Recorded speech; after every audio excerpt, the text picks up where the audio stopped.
muitos pregadores não sabem nem pregar. Ah, tá. E agora, sem evidência, sem sonho, sem revelação, sem exibição. E aí? Vão fazer o que em cima do púlpito? O que vocês vão fazer agora? Sem estudo, sem leitura, sem espada. Vai fazer o que agora? Sem ferramenta. As ferramentas que tinha não pode ter mais? O professor, eu vou só acrescentar aquilo que você está falando, aí você continua também, tá? Que é o seguinte. Eu coloquei aqui o tópico sobre o perdão, né? Então vamos lá. Aí tem um outro aqui que fala assim: a perseverança, não, perversão da pregação leva cada vez mais o pregador a amenizar o propósito da salvação. Eu acho que a perversão da pregação leva cada vez mais o pregador a amenizar o propósito da salvação, anunciando que o povo gosta de ouvir, em detrimento da verdade do evangelho. Em muitos lugares, vemos que o púlpito tem sido para uso terapêuticos carnais. Alguns irmãos com conhecimento e formação... Aí já é outra questão aqui que depois eu vou entrar. Mas em muitos lugares, vemos que o púlpito tem sido para usos terapêuticos carnais. Entendeu? Então, assim, vamos lá. Uso terapêutico carnal. Nós temos observado que o púlpito da congregação que está no Brasil vem sendo usado para se fazer um teatro. Certo? Em alguns lugares, vários lugares, um teatro é feito ali em cima. Em outros lugares, é feito um emocionalismo, uma pregação de emocionalismo muito forte para poder impactar as pessoas e fazer com que as pessoas elas fiquem vidradas naquela pregação ali e seduzidas por ela, aguardando a promessa, aguardando algo. E eles estão querendo mover essas pessoas novamente para o sentimento de evangelho. Aí eu fico me perguntando qual evangelho? Eles explicam qual evangelho? Eles não explicam. Só que assim, aí me veio uma pergunta para fazer para os anciães, né? E aí eu passo a bola depois para o professor Wesley, que é o seguinte. Em 2024 que eles vêm despertar que existem esses pregadores falsos nos púlpitos, arruinando a vida das pessoas com falsas pregações, com mentiras. É só agora que eles vêm falar que existem pregadores que estão fazendo como se fosse uma pregação coaching para as pessoas. Uma pregação sem pé, sem cabeça.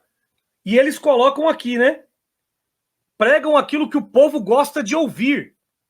Mas o próprio ancião de Leme, ele falou que é prazeroso pregar benções. É prazeroso pregar benções.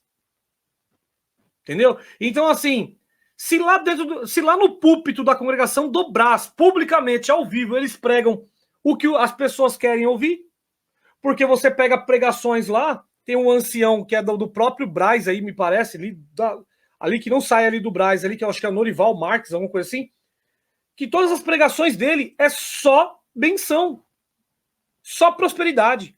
Você pega a pregação do Arquimedes, é só pregação de prosperidade. Entendeu? Então, assim, esses anciães, eles estão batendo de frente com o público, de lá de dentro mesmo. Eles estão batendo de frente com um grupo de anciães, já velhos.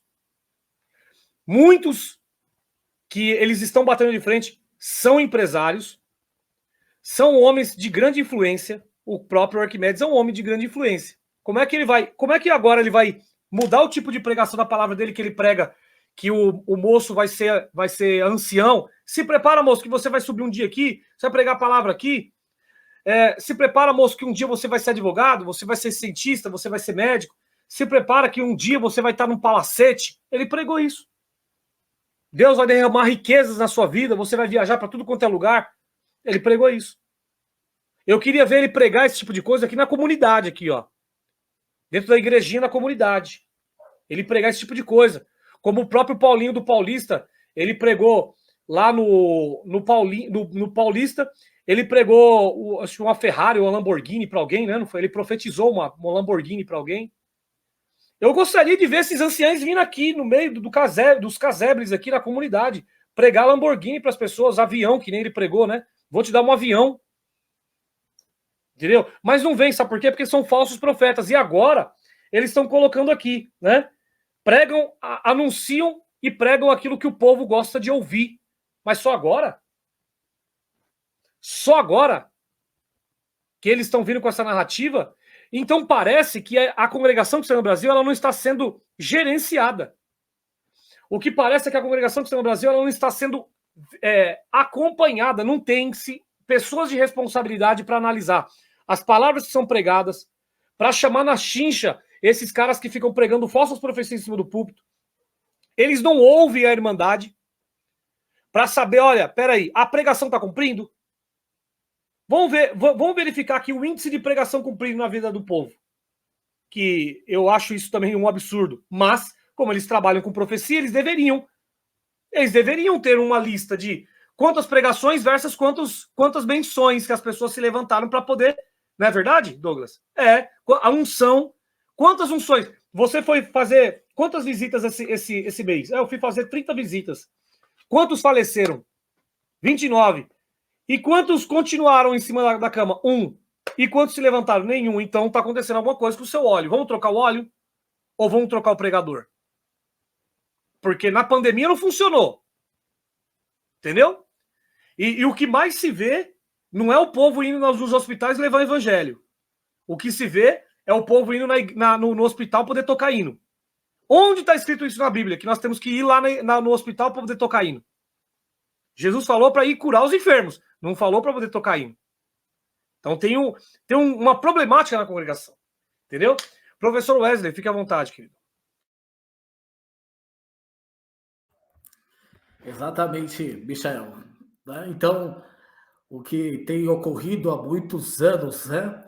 O povo buscando profecia, né? Para ter resposta sobre casamento, negócios e tantos assuntos que a gente tem abordado aqui nas lives, né?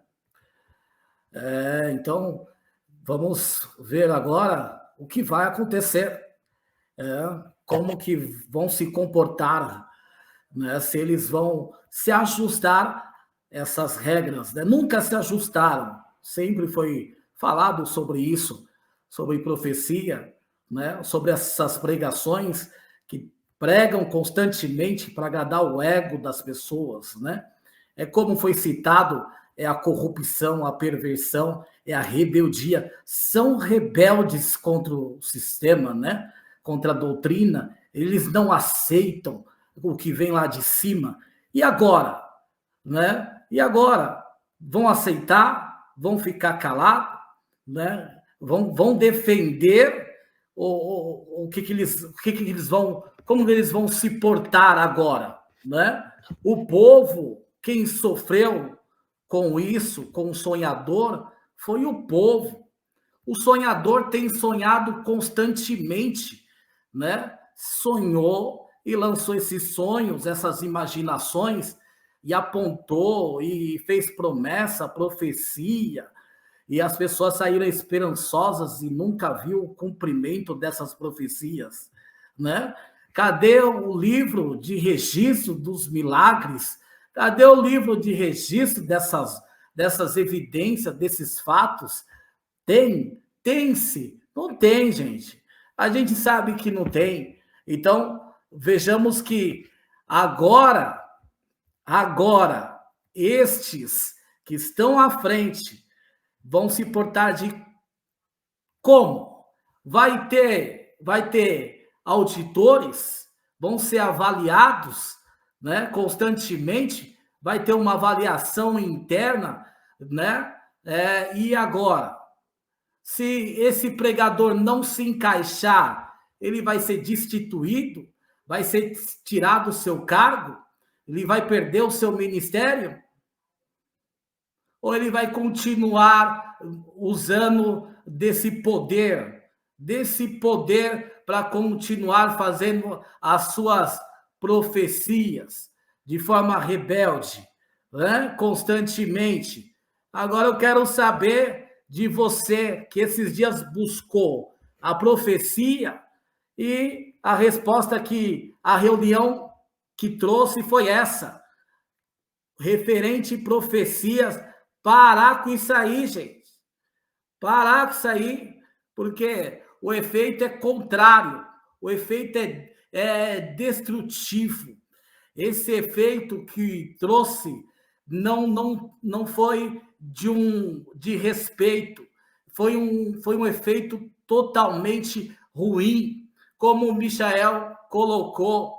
Nenhum que está lá na Paulista, lá no centro de São Paulo, foi na comunidade pregar Ferrari, Lamborghini, casa de 300, 1 milhão de reais.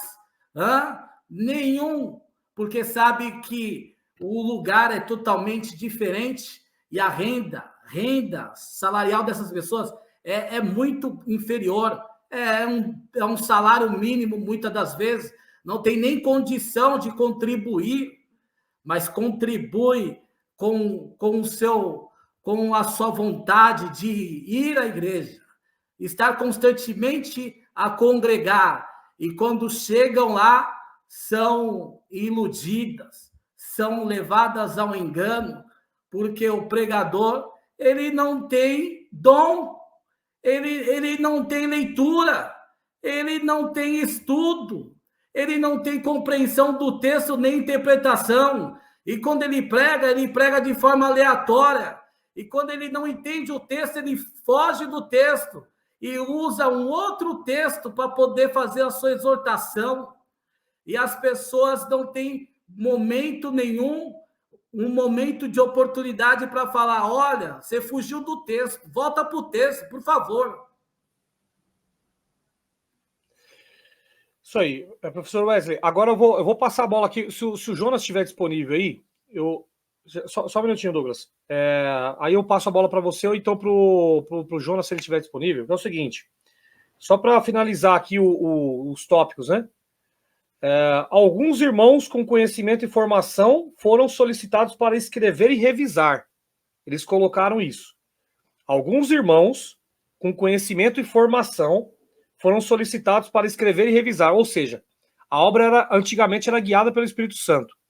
Eles tinham uma soberba enorme de falar no púlpito que o povo ali era um povo leigo, um povo que era sem estudo. Uns andavam até de bicicleta ou a cavalo para ir atender culto, entendeu? Era um povo simples. E hoje em dia eles estão voltando atrás. Eles estão indo atrás de pessoas letradas, pessoas que têm uma certa cultura, para poder fazer as revisões ali de algumas coisas que os antigos falaram, né? E também fazer a revisão dos pontos de doutrina. Eles colocaram aqui, inclusive, uma comissão nova para escrever uma confissão de fé da igreja. Olha só, eles estão juntando aí um grupo, uma comissão, para fazer uma confissão de fé da igreja. Ou seja, a congregação não tem uma confissão de fé, uma igreja centenária, uma igreja que se dizia a eleita, a Rosa de Saron, a igreja que dizia que era a única, exclusiva que ia entrar no céu, a graça maravilhosa, não tinha o seu pilar central, que é uma confissão de fé robusta, para dar uma direção norte para as pessoas que estão se batizando. Então tá aqui, ó. Estão trabalhando nisso. Reformular e ampliar os 12 pontos de doutrina. Ou seja, eles vão reformular os pontos de doutrina, com certeza eles vão acrescentar aquilo que... Porque lá atrás eles falaram que os pregadores não podem pregar coisas que vão... que é tipo assim, para o povo, né? Aquilo que o povo está buscando. Mas eu tenho certeza absoluta que eles vão reformular os pontos de doutrina para poder satisfazer o povo que saiu da congregação por causa do ponto que está constando lá, que não crê em toda a escritura. Então eles falam da pregação, mas eles vão reformular e eles vão acrescentar pontos para poder seduzir as pessoas. Então eles são totalmente contraditórios. Espera aí, Vocês não são homens de Deus? Vocês não têm o Espírito Santo? Quando vocês ouvem uma crítica, por exemplo, dos críticos, vocês diziam que era para entregar na mão de Deus, né? Isso antes da pandemia. Vocês diziam, porque entregar na mão de Deus, dá a face direita, esquerda também, não sei o quê. Mudou, né? Vamos processar. Processo crítico A, o B, o C e assim por diante. Processos críticos. Até indenização vocês pediram. Parece que estão faltando até dinheiro. Parece que está faltando até dinheiro no cofre de vocês, porque vocês foram pedir uma indenização de 100 mil reais no processo contra a querida irmã Jaqueline. Entendeu? Então, assim, é uma falta de competência, de vergonha na cara. Porque uma igreja que se diz que tem o Espírito Santo, que Deus guia essa igreja, que vocês disseram que durante um século foi o Luiz Francisco que veio com a revelação, que trouxe uma doutrina e que se abriu a Igreja do Glória e que vocês têm a maior orquestra, a igreja que é ovacionada pelo Ministério Público, é a igreja que mais tem fiéis e, sabe, a orquestra maravilhosa. É uma igreja que estuda a música, crianças com 5, 6, 7 anos, mas não incentiva os seus fiéis a estudar as escrituras. Eles têm que buscar a palavra, que é o que os anciães têm a explicar para as pessoas. Entendeu? Então, assim, uma igreja centenária não tem uma confissão de fé e agora no século XXI, em 2024, eles têm que vir a público, se juntar todo mundo e falar, peraí, a gente tem que fazer uma confissão de fé, porque está faltando. Está faltando a nossa base central. Por isso que eu chamo esse lugar de enganação. É um local onde engana, enrola as pessoas.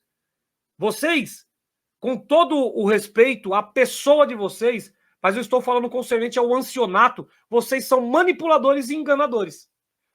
Falsos, hipócritas, e eu não vou nem entrar muito nesses méritos das palavras, mas quando vocês vêm a público e vocês falam tudo isso, que agora vocês vão ter que mexer os pauzinhos para vocês poderem trazer as pessoas de volta, porque assim, na verdade, o que vocês querem, que eu entendo que vocês querem, é fazer com que essas pessoas que foram para as igrejas aí calvinistas, arminianistas, que elas possam olhar e falar assim, poxa, a congregação está mudando, cara.